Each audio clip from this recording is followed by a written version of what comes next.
პრინციპში სხვა ქვეყნების მაგალითების ან თეორიული მსჯელობის აუცილებლობა მე მგონი აღარ არსებობს. თავად ის დასკვნა, რომელიც შეიმუშავა ექსპერტმა და თავად ის რეკომენდაციები, რომელიც მან გასცა საქართველოს ეგრეთ წოდებული ხელისუფლების და ასევე საერთაშორისო აქტორების მიმართ მიანიშნებს ამ დოკუმენტის პოლიტიკურ და რაც თავარია სამართლებრივ წონას უკვე ამ შემთხვევაში განსხვავებით ყველა სხვა პოლიტიკური შინაარსის დოკუმენტისგან, რომელსაც ხშირ შემთხვევაში ჩალის ფასის მქონე დოკუმენტად ძალიან ტყუილად მოიხსენიებდა ქართული ოცნება, იმიტომ რომ სწორედ იმ პოლიტიკურმა დოკუმენტებმა მიიყვანა სიტუაცია იქამდე, რომ საჭირო გახდა მოსკოვის მექანიზმის შემუშავება, იმიტომ რომ როგორც აღმოჩნდა ჩვენმა საერთაშორისო პარტნიორებმა აბსოლუტურად სწორად შეაფასეს ვითარება, რომ შეუძლებელია ქართული ოცნება გონს მოეგოს, შეუძლებელია მათთან შეგონების, პოლიტიკური განცხადებების, პოლიტიკური რეზოლუციების დონეზე ურთიერთობა და ცივილიზებული ურთიერთობა. ზოგადად, იმიტომ რომ ყველა ჯერზე მათი მცდელობისას ცივილიზებულად პოლიტიკურად მოქცეოდნენ ქართულ ოცნებას და მიენიშნებინათ და მიეთითებინათ, როგორ არის დემოკრატიული სტანდარტი და დემოკრატიული ღირებულებებით, როგორ უნდა იმართებოდეს ქვეყანა, მთავრდებოდა მათზე უკუშეტევით, უკუთავდასხმით, ქილიკით, შეურაცხყოფით და იმ რუსული პროპაგანდით, რომლის გამოც ახლა უკვე იმედი და პოსტები დასაქცირებული ყავს გაერთიანებულ სამეფოს, რაც მიზნად ისახავდა ქართულ მოსახლეობაში დასავლური ღირებულებების, სწორედ აი იმ დასავლური სახელმწიფოების ასე ვთქვათ, შეურაცხყოფას, მათი ღირებულებების გათელვას, რაზედაც საუბარი იყო ამ პოლიტიკურ რეზოლუციებში. ამიტომაც 23 ქვეყანამ, ეუთოს მონაწილე 23 ქვეყანმა გადაწყვიტა, რომ სამართლებრივი მექანიზმებით ემოქმედათ და აემოქმედებინათ მოსკოვის მექანიზმი, რომლის შედეგადაც, როგორც ვთქვი, აღვნიშნე, მივიღეთ სამართლებრივი დოკუმენტი, რომელსაც ძალიან დეტალური ინსტრუქცია მოსდევს შემდგომი მოქმედებების, რა შეიძლება გააკეთოს ქართულმა ოცნებამ იმისათვის, რომ თავიდან აიცილოს საერთაშორისო მექანიზმების ჩართვა, ეს არის პირველ რიგში გამოძიება იმ უმძიმესი დანაშაულებების, დაწყებული არჩევნების გაყალბებით, გაგრძელებული აქტივისტებზე, პოლიტიკოსებზე, აქტიურ მოქალაქეებზე, ფიზიკური თუ ფსიქოლოგიური ზეწოლის და ძალადობის, ფაქტობრივად ჯანმრთელობის უმძიმესი დაზიანების წამებასთან გაქანაბრებული მოპყრობის, იმ კანონმდებლობის შეცვლის და გაუქმების უпростоრად, რომელიც ფაქტობრივად საფუძვლად უდევს საქართველოში სამოქალაქო საზოგადოების, ტელევიზიების და ზოგადად პოლიტიკის, ოპოზიციური პოლიტიკის და ოპოზიციური აზრის გამოხატვის აკრძალვას და ასე შემდეგ. ხო, თუ ქართული ოცნება თავად არ იმოქმედებს და ყველა ამ რეკომენდაციას არ შეასრულებს, მაშინ უკვე ფაქტობრივად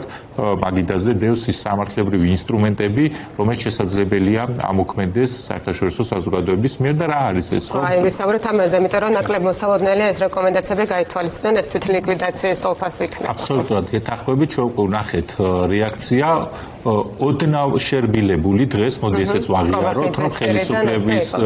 ქართული ოცნების წიაღში როგორც ჩანს შიშმა შეაღწია, იმიტომ რომ პირველადი რეაქციის და პოლიტიკური ქილიკის შემდგომ როგორც ჩანს რამდენიმე მეტნაკლებად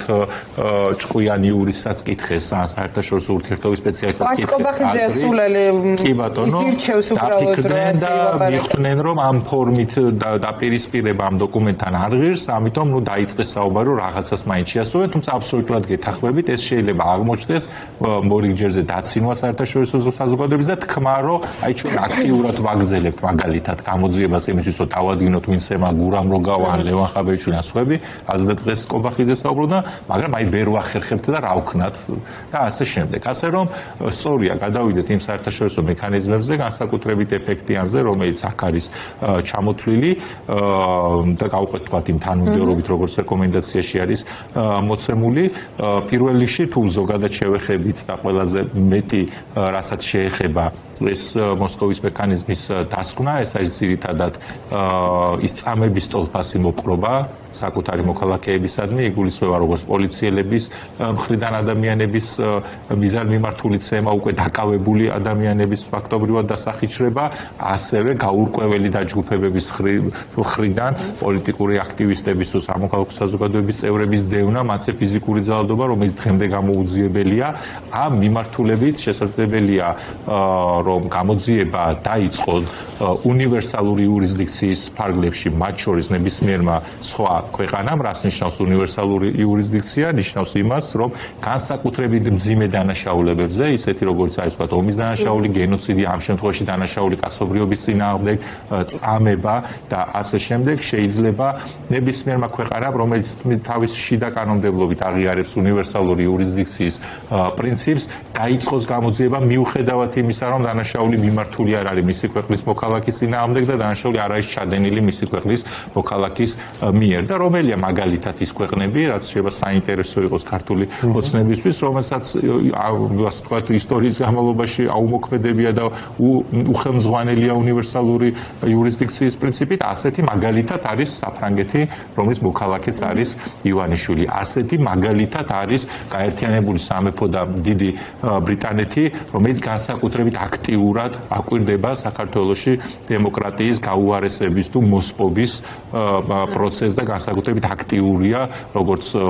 სანქციების მიმართულებით, ასე ყველა იმ პოლიტიკურ პლატფორმაზე, სადაც საქართველოს საკითხი იხილება, ანუ რეალურია, აბსოლუტურად რეალურია, რომ რომელიმე ამ ქვეყანამ, იქ არის გერმანიაც და ბევრი სხვა ევროპული ქვეყანაც, ამერიკის შეერთებული შტატებიც, თუმცა ეს ორი გამოვყავი, იმიტომ რომ ბრიტანეთი განსაკუთრებით აქტიურია, ხო საფრანგეთი ივანიშვილს უნდა ესმოდეს, რომ ერთ-ერთი ყველაზე რეალური სადაც შეიძლება გასამართლეს, შეიძლება აღმოჩნდეს სწორედ მისი მეორე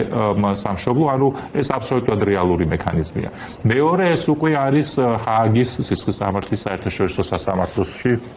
რომელიმე წევრის ქვეყნის მიმართვის საფუძველზე უკვე კონკრეტული პირების მიმართ სისხლის სამართლის საქმის აღძვრა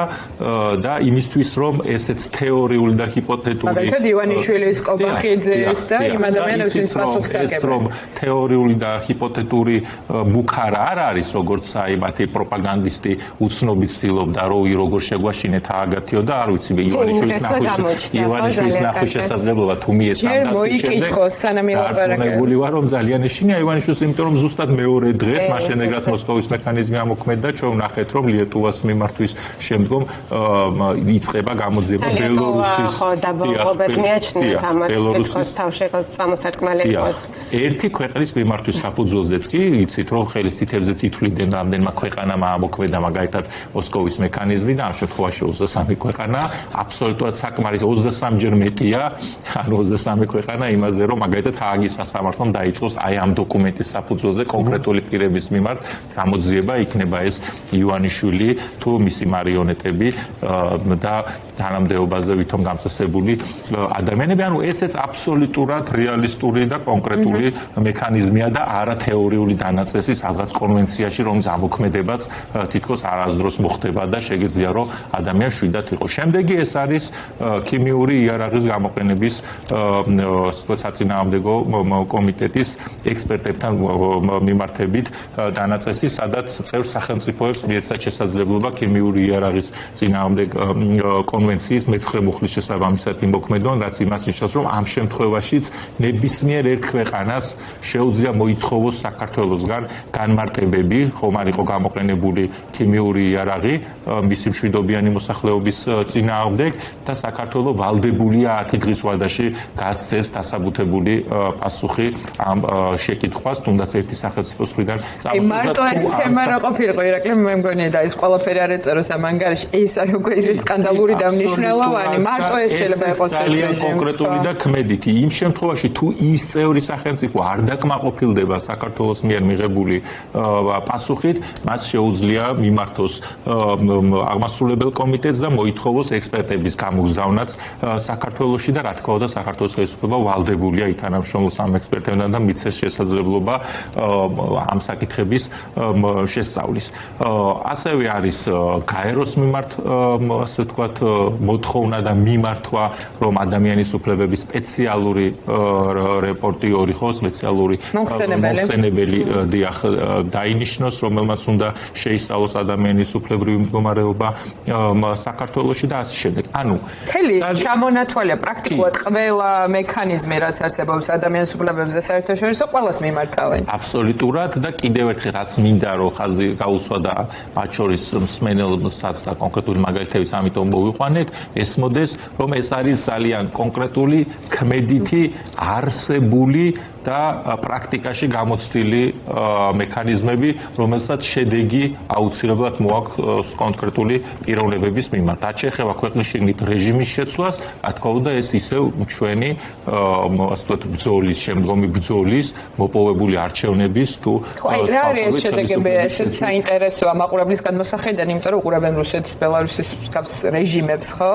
და თავისთავად რომ იქ ინარჩუნებენ ძალაუფლებას არსებული რეჟიმი. ამიტომ ვთქვი მე რა, ეს არის რეჟიმის წარმომადგენლებს კარგად უნდა ესმოდენ და სხვათა შორის თავად დაიწყეს რაღაცნაირად ივანიშვილისკენ ხელის გაშვერა, რომ ივანიშვილს არ დაგაჭერინებთ, ივანიშანო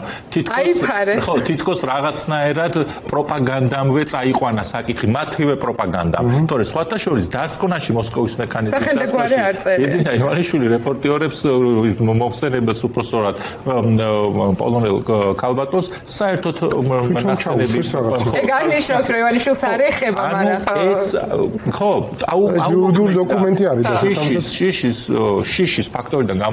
გამომდინარე აუმოქმედად თავდაცვითი მექანიზმი და რაღაცნაირად მიანიშნეს პირდაპირ ივანიშვილს, ოღონდ ეს არ შემოიფარგლება ივანიშვილით. აი ბოლო შემსრულებლის ჩათვლით, აი ის ვინც პირადად ურტყამდა და პირადად ასახიჩრებდა აქციის მონაწილეებს, თუ ვინც დავალებას აძლევდა, თუ ვინც მერე თვალი დახუჭა და არ გამოიძია, თუ იმის ზედამხედველი დეპარტამენტის უფროსი, თუ მინისტრის მოადგილე, მინისტრი, თუ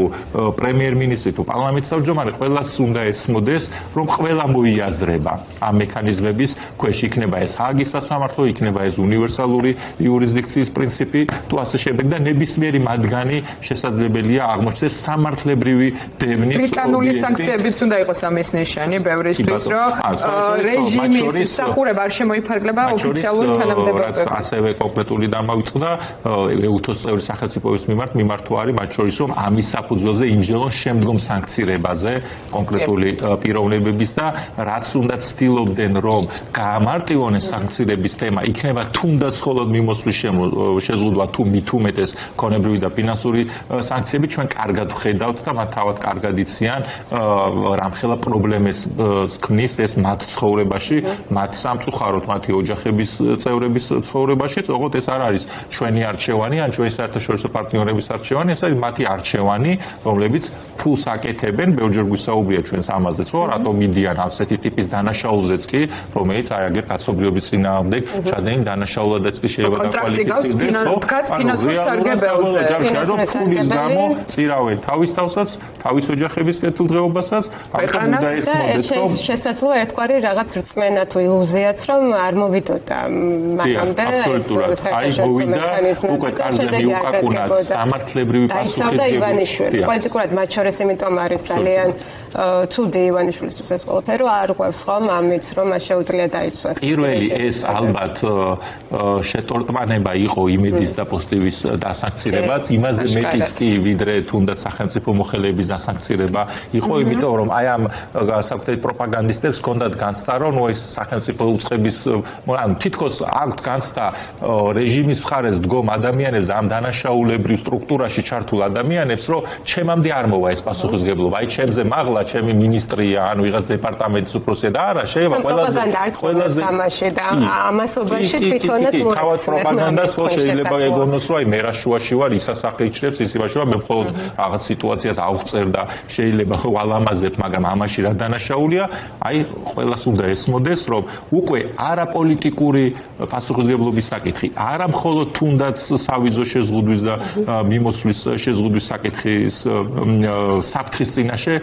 დადგნენ, რაზედაც შესაძლებელია უკვე თავში რაღაც თავდაცვითი მექანიზმები ამოქმედებული კონდეთ, რომ არაუშავს არ წავალ ევროპაში და წავალ დუბაიში და ნახეთ ხო როგორ მასობრივად შეცვალეს თავისი ტურიზმის გეოგრაფია და ცუდროს ხო მიმართულება, არამედ უკვე დადგნენ სამართლებრივი პასუხისმგებლობის საფრთხის წინაშე და მათი კლანური მურუსიძის სასამართლოს წინაშე კი არა, რომელზედაც ასევე დასკვნის მნიშვნელოვანი ნაწილი ასე თქვათ ეთმობა და სადაც ასევე მოთხოვნის შექმნილია რეალური სასამართლო რეფორმა და სასამართლოს ეროვნული დამოუკიდებლობა, არამედ სწორედ დამოუკიდებელი სამართლებრივი იურისდიქციებში და დამოუკიდებელ სამართლებრივ სისტემებში პასუხისმგებლობის საფრთხის წინაშე დადგნენ და რა თქმა უნდა ერთადერთი გამოსავალი მათთვის ეს არის დაუყოვნებლივ ყველა ამ დანაშაულებრივი საქმიანობის პირველ რიგში შეწყვეტა და შემდგომ დღეებში აღარ განმეორება და შემდგომში არ განმეორება და მეორე რა თქმა უნდა გამოძიება ამ ყველაფრის ხილება და კონკრეტული ინფორმაციის გამოტანა ვინ რას და როგორ ჩადიოდა დანაშაულებს. სხვა შემთხვევაში ამ დოკუმენტს ექნება აუცილებლად შემდგომი გაგრძელება, როგორც აღნიშნეთ, აგერ მაგალითად არის ბელორუსის მაგალითი, აგერ უკვე ევროპის საგარეო საქმეთა მინისტრების ასე ვთქვათ, ჩაემატა საქართველოს საკითხი და რა თქმა უნდა შეუძლებელია ეს არ უკავშირდებოდეს ამ დასკვნას, იმიტომ რომ ის არ იყო თავდაპირველად ესეთი კათოლიკე გერმანიის და საფრანგეთის ინიციატივით, საფრანგეთს ჰქონდათ ცალკე პროპაგანდა გაშენილი და მაგით უსწავლ ხას. კი. ასე რომ მივიღეთ კიდევ მეორე ძალიან დასაბუთებული კონკრეტული სამართლებრივი დოკუმენტი აღსრულების ძალიან ეფექტიანი სამართლებრივი მექანიზმებით იმ შემთხვევაში თუ ქართული ოცნება არაპირებს ამ რეკომენდაციების შესრულებას, ასე რომ დაველოდოთ ძალიან კონკრეტული შედეგები ექნება როგორც ჩანს ამ დოკუმენტს რეჟიმის წარმომადგენლებისთვის.